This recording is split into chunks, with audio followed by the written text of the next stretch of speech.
যারা শ্রমিক আছেন, এই শ্রমিক যে কাজ করেন, এই শ্রম দেওয়া আমানত।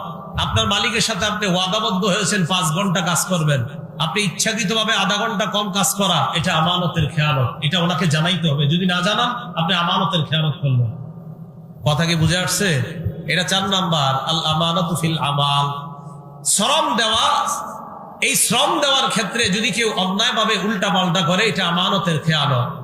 সকালবেলা আপনার অফিস 10টা থেকে, আপনি জানেন ঢাকার শহর জ্যামের কথা, এরপরেও আপনি রওনা করছেন 9:30টায়, অফিস 10টায়, রওনা করছেন 9:30টায়।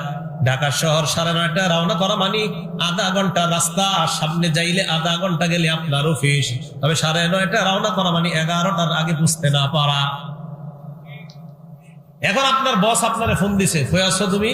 কারণ আপনি বললেন স্যার এই তো মানে কই, আসলে আপনি আছেন এখনো বনুশ্রী, আপনি বলতেছেন নোয়াখালী ক্রস করছি। মিথ্যা কথা।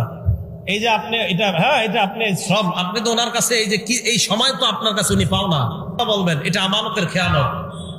আমি হক কথা এটা বলতে হবে। আপনি এটা সত্যি আপনি অন্যায় করছেন, আপনি কেন দেরি করে রওনা করছেন? আর আপনি এত দূরে বাসা নিছেন কেন? আপনি যেই বাসা থেকে আপনার যাইতে মিথ্যা কথা বলা হবে 14টা, আপনি কাছে বাসা নিতে পারেন না?